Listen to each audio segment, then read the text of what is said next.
Hey guys, it's Caidyn and welcome back to my channel. So, I am currently at the hospital right now. I am having a 24-hour ambulatory EEG and I'm supposed to see if I am ready to get off of my seizure medication or not. We're in the middle of a titration schedule, but we're trying to see if it's okay to continue.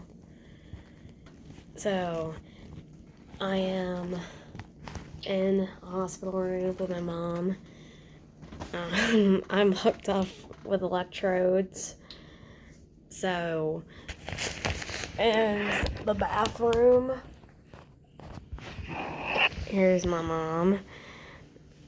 Here is my bed and tray. This light, actually, we were doing tests on it, so they're trying to see if it will like trigger a seizure. And yep. Your pinwheel test too. Yeah, my pinwheel test. I have to blow on it for 3 minutes, and I don't mind the flashlight test, but the blowing test, it's a little uncomfortable because it's like that my mouth hurts afterwards. Yeah, so I didn't really do much. I watched YouTube. I read a book, a true crime book. I made some lists, ate, slept, all of that. Yeah, there was only like 21 movies on the thing, and they were not for me because it's like I'm a teenager. I don't want to watch Frozen. I mean, Frozen is good, and so is Finding Nemo. I'll admit that, but everything else, no. It is a hospital for children. I know. You can get Netflix, but my brother didn't feel comfortable giving me the password, and yeah. So it's fine. I just watch YouTube. I do that when I'm at home all the time anyways, so yep. Yep, How long have you been coming to DuPont? I've been coming here since I was 2.5, and we've done EEGs like this since then. It doesn't hurt at all. It just feels really uncomfortable. It's like there's an extra brain attached to your head and you have to keep on like moving around to like go to sleep. What other tests have we done here? MRI? Yeah. Yeah. We did an MRI. Last time I had an Done MRI. blood work here. Yeah. How old was I when I had the last MRI? Like 9 or 10? Yeah. Yeah, I watched Diary of a Wimpy Kid in there, but I couldn't stop moving. So they had to keep on restarting the tests. And it's just like, yeah, well, when you have a child with ADHD and sensory seeking, it's like, it's kind of hard for them to sit still on an MRI. So EEGs are a lot easier. You've also had blood work done here. When you were taking Depakote, they had to check your blood levels, right? Oh, yeah. I actually have been on, this is my 4th seizure medication that I've been on. I think it is your 4th one. I think so too. I don't remember the first 2, but one of them was Zerontin. it was Zerontin, Lamictal, Depakote, and now clobazam. Yeah, the Onfi. Yeah. 4. What was I like on the first 2? So when you were taking the first one, I think we did Zerontin, and it. I remember it made you irritable, and we had to titrate you off of that and put you onto Lamictal. What was I like on tritation? Was I sensitive? No, actually, you were like a little bit more like cheerful. like you were very young, remember, when you were taking this. So my thing is, Yeah. I noticed your mood more, and you were more like your cheerful self when Mhm. you were not taking the Zerontin, and then we had to put you on the Lamictal, and it again, the irritability was there, and then that wasn't working any better than the Zerontin, so we tried Depakote. Depakote I was a hot mess on. Like, not only was it making me irritable, but I have really bad binge eating. Like, I was actually considered a child overweight. Yeah, Was it childhood overweight or childhood obesity? childhood obesity, and that that definitely Depakote is known for increasing the urge to eat carbohydrate. And If you have my sugar cravings on Depakote, it's hard. my It's a tough uncle drug. my uncle Bruce actually took it. Now, he does have seizures, but that's normally due to head trauma. I think he was taking it for his bipolar, but he said that it didn't work on him either. So the Depakote wasn't controlling the seizure, so we went to Onfi, I was and like also known as irritable. clobazam. Now, when we first started the Onfi, there was no clobazam. There was no generic for it, so it Oh, was really expensive. It was like $1,900 a month, oh my. and thank God for insurance. And we saw some improvement on your EEGs with that, and now we're just trying to see. We never saw complete change, so we're trying to see if we take you off. If you're the same off as you are on, then we're just gonna leave you off the drug. Yeah, the Depakote, like, at first I was really scared to take it because it was a capsule and I was afraid of Right. swallowing it. You were So used to taking liquid medication up to that point. we actually, like, put the capsule apart and put it in, like, applesauce or pudding for my breakfast or even oatmeal. Yeah. I remember when I wished to get sick. I was missing the hospitality. I was missing, just having a break off of school because it was like the teacher was like so strict. She was just like, pay attention, do your work. And I know that's what you're supposed to do, but it's hard. So, um, I also, not only was I just like taking this, but I also had a flu shot and there was a bug going around. It was gastroenteritis in school. So I woke up at my dad's house. I had oatmeal and he drops me off at my mom's house. When they both used to live in Jersey, they live like 10 minutes away from each other. So I wasn't really feeling well, but I thought it was nothing. And my mom, I think, sprinkled the Depakote powder into like pudding or applesauce or something. She goes back upstairs to catch some more Z's before she has to deal with me in the morning. So I was watching my morning cartoons on Netflix, My Little Pony, my favorite, and my stomach still hurts. And I'm like, maybe I just need water. So I'm like, ugh, and then nothing happened, but I just like ran upstairs and I'm like crying and I'm like, mommy, mommy, mommy, I feel like I'm gonna throw up and I don't know where to go.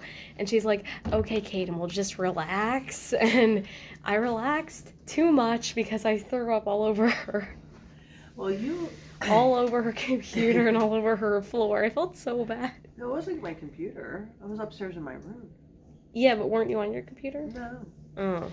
But you you were not accustomed to being sick to your stomach. You hadn't been sick very often in your Yeah, life. So you didn't really know what to do when you got sick to your stomach. I actually threw up like maybe 5 times in my life, and At that point, you'd only spit up like once or twice as a baby. So so this was the first time you threw up as a child, and you didn't know where to go. You didn't know what to do. You didn't know that hey, I feel this way, so I should go into the bathroom.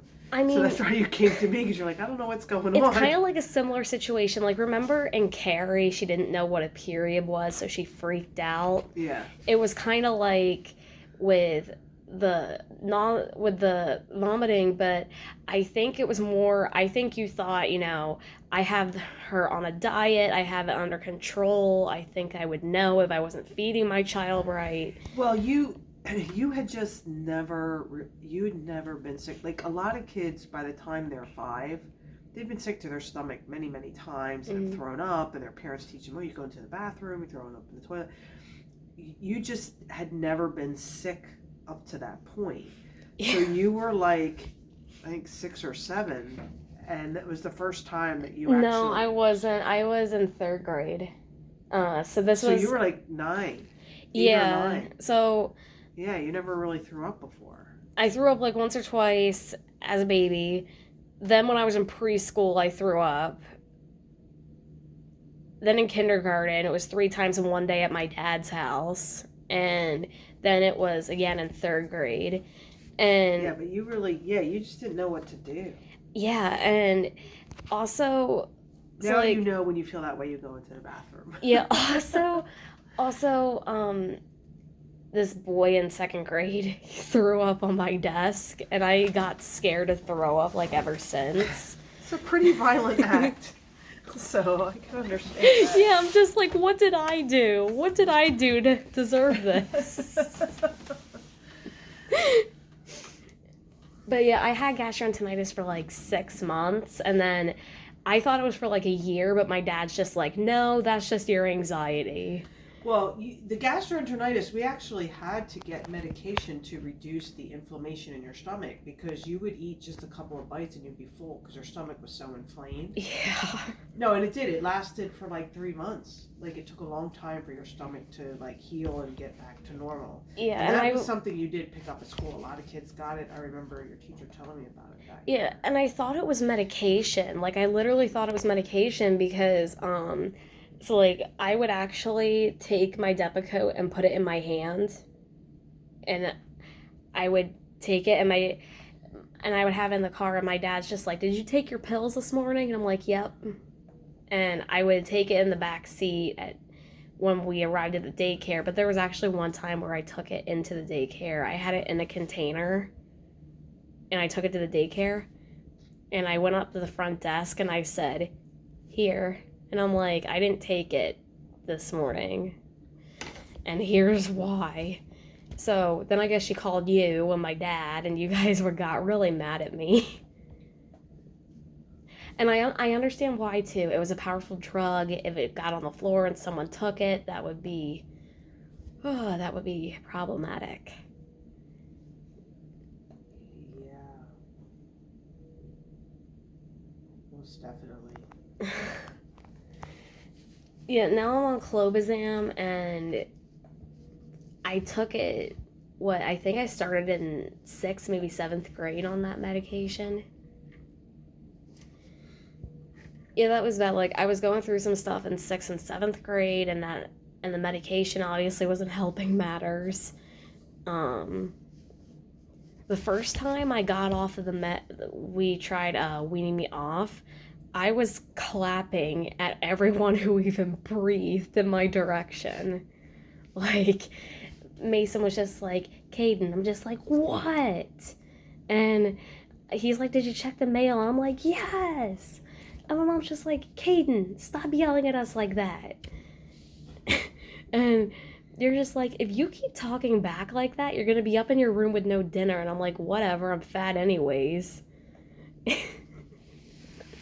I remember you talking like that. You know what I mean. That was kind of like what I was thinking, though. I don't know. I was just, like, so mad. Like, I was irritable on the medication. With a tritation, the irritability is 10 times worse. And after like, maybe 3 to 4 days of that, I was on the cross-country team because my case manager's assistant in the middle school wanted me to try out. Well, he didn't want me to try out, but he recommended it because of how fast I was running in gym class. I'm like, okay. So I was like, yeah, I guess I'll try it out, see how I like it. You know, it's good exercise. And Well, I had to end up skipping a day or two because I had flu-like symptoms because of the withdrawal.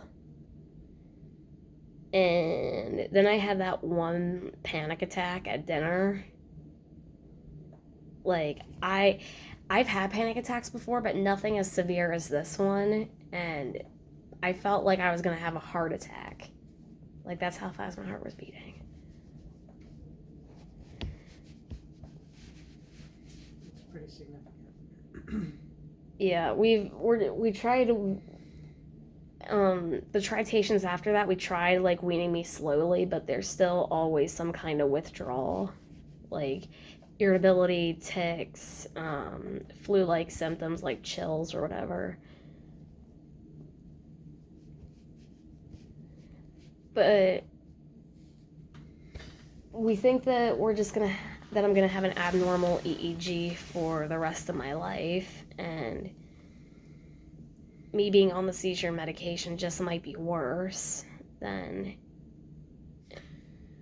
Well, if it's not helping with the seizures, there's no reason for you to be on it, because all medications have side effects. So if we can, Yeah, it would be less side effects. that's for sure. Yeah, and I can be, back to my cheerful self. I mean, I admit I am relatively cheerful, but not all the time. It can be challenging, everything that we can do to help you. And because of my Depakote, it's made me overweight, but I'm actually going to change that. And I wouldn't recommend, this diet, but I looked this up on the internet and it said 16 foods that could help. Salmon was listed, chicken, turkey, shrimp, lentils, so like Legumes. In other words, high protein foods. Yeah, nuts and seeds. Yeah. Do you know why nuts and seeds? They're fat burners. They actually contain fats, which helps satisfy you. So when you eat protein in combination with a little bit of fat, you find that it really helps with your appetite.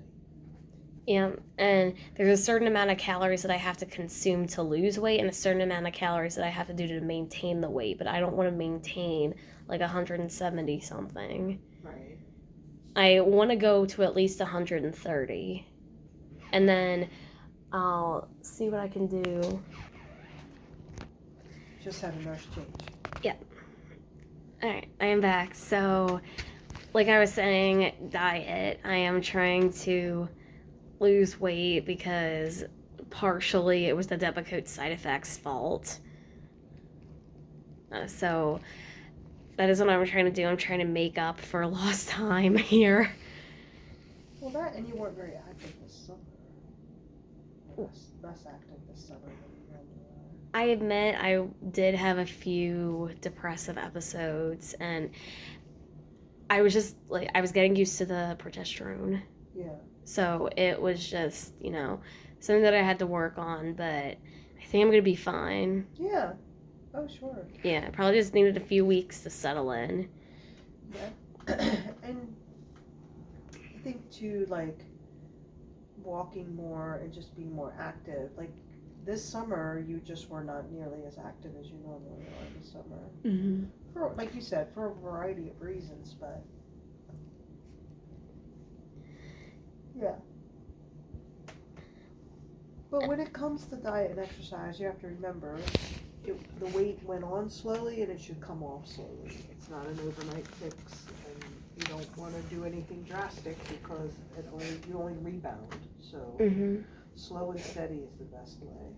Yeah, and like I said, I wouldn't recommend this diet, I mean, if you're healthy and you have, a skinny build, whether it's like genetics or whatever, or like a metabolism rate, I wouldn't recommend it, but, you do you. And I do have this food diary. I'm not planning to drop 5 pounds in a week, but it's more of like something like calculate my calories. And it also, Just for awareness. yeah, and also it also like has you write your emotions down. Yes. So it really helps. It's important to recognize your emotions and not use food as a way not to feel what you're feeling. Mm-hmm. And if you find that you tend to be anxious and then you eat, then you know that you need to work on your anxiety, not use food to work on it, because the anxiety doesn't really go away, it just goes away temporarily. And if I write down my emotions, it'll probably help me be less tempted. Yeah, helping, anything that helps us recognize. I think I went to a seminar recently and a young lady was saying the best thing to do is, if you can name the emotion, put a name to it and allow it to kind of like pass through you and acknowledge like, hey, I'm feeling like anxious right now, I'm feeling upset right now, and just kind of like be with it for a little bit and then let it go. The problem is some people use food as a way to avoid feeling emotions, because normally when you're eating, it's a distraction. Or trying to force emotions down. Right. Like, and they always come back up. That's the thing. They always come back. And sometimes they come back with a vengeance. So it's important to take time to acknowledge how we're feeling. yeah, like in the movie, not the movie, the TV show Insatiable, which is on Netflix, it's 2 seasons. So Patty obviously struggles with binge eating. And her manager, her pageant manager, Bob, was, when she thought that she had a demon inside her, like that, and that vestigial twin, Kitty, and she's like, maybe it's a demon, and she's like, maybe that's why I am the way I am. A demon could definitely say that, and he's like, so could borderline personality disorder. And when she was like, killing people, when Bob was in jail, he was just like, oh my God, you like it. You like killing. And she was narrating and she's like, do I like it? And she's like, have I been like forcing down the truth all this time? That's kind of bizarre. That's why I kept on watching it. I'm like wondering what is going on with this chick. Clearly not a show based in reality at all. Complete off the wall. Yeah, it was basically an exaggerated thing of society. Well, it does show that people do have obsessions with the way they look and obsessions with food, and it did clearly show that part of the problem with that was that no one was really dealing with their real feelings. But oh my God, the Miss Magic Jesus. Yeah, that was pretty goofy. That was goofy.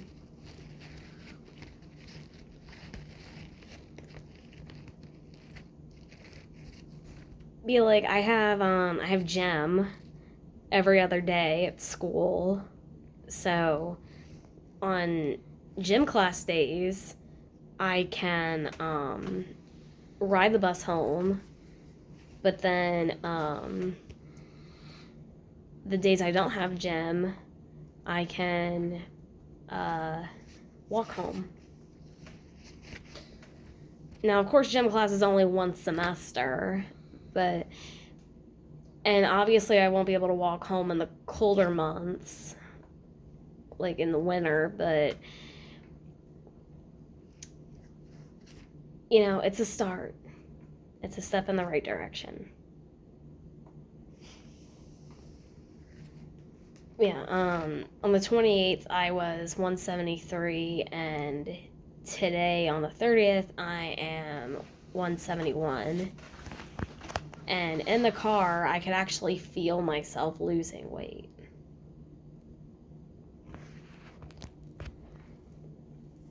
Like, I could feel, like, parts of my stomach getting smaller. We'll put it that way. And I like that feeling, so I'm going to keep doing what I'm doing. And yeah, we'll see how it goes. Like, I feel like I'm doing this in a healthy way rather than in a destructive way, which I've done in the past. Not helpful.